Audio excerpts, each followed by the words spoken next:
Hello दोस्तों, स्वागत है आपका हमारे एक और पैरानॉर्मल एक्सपीरियंस में। तो बिना किसी देरी करते हुए आज का पैरानॉर्मल एक्सपीरियंस शुरू करते हैं।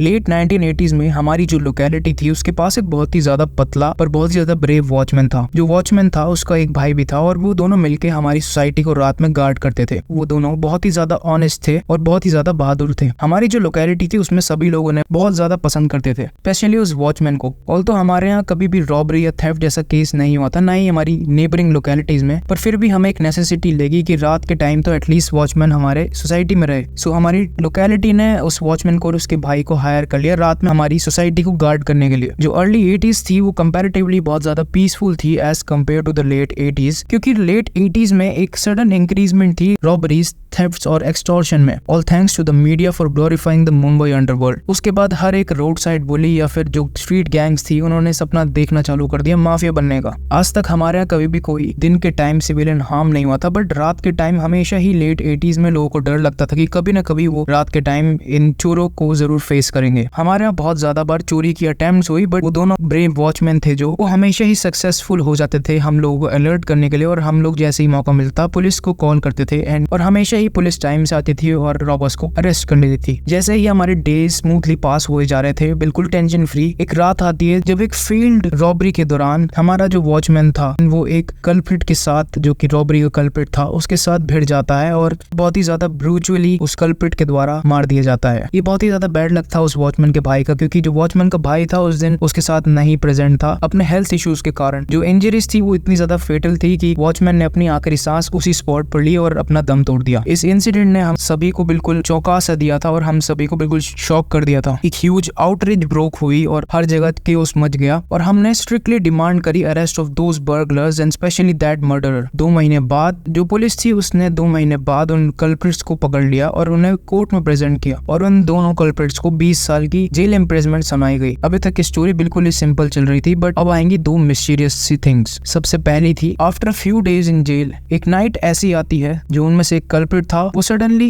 चिल्लाना और रोना शुरू कर देता है हेल्प के लिए। जेल अटेंडेंट्स वहां पर पहुंच के उससे पूछते हैं कि क्या हुआ है या रीजन क्या है उसके इस वियर्ड से बिहेवियर का, तो वो रोते हुए बोलता है कि इस आदमी को यहाँ से बाहर ले जाओ और प्लीज यहाँ पर इसे अंदर मत आने दो, एक कॉर्नर की तरफ पॉइंट करते हुए। जो जेल अटेंडेंट्स थे वो चेक करते हैं पूरे सेल को, पर वो कुछ भी वहां पर सस्पिशियस नहीं पाते। अगले दिन रात के दौरान वो कल्प्रिट या प्रिजनर जो भी था वो फिर से हेल्प के लिए चिल्लाता है। जैसे उससे पूछा जाता है कि आपको क्या हुआ है, आप किस लिए ये वियर्ड बिहेवियर कर रहे हो, तो जेल अटेंडेंट्स को वो ये बताता है इस आदमी को यहाँ से बाहर ले जाओ और इसे अंदर बिल्कुल मत आने दो। पर फिर से जेल अटेंडेंट्स को कुछ भी नहीं मिलता। ये जिस कॉन्सिक्यूटिवली नेक्स्ट कपल ऑफ नाइट्स के लिए हो रही थी उस प्रिजनर के साथ, और एक मॉर्निंग नियरली 10 AM वो अपने सेल में मरा हुआ पाया जाता है। बाद में ये रिवील करा गया कि जो टाइम था कल्प्रिट का जब वो चिल्ला रहा था पैनिक में, वो एग्जैक्टली वो टाइम था जब उसने उस वॉचमैन को ब्रूचुअली मारा था। और मॉर्निंग में जब वो प्रिजनर मरा हुआ पाया गया तो वो वही टाइम था जब उस वॉचमैन का अंतिम संस्कार हुआ था। ये बहुत ही ज्यादा फैंसीफुल और सरप्राइजिंग सा साउंड करता है, पर ये सच है। जो दूसरी चीज थी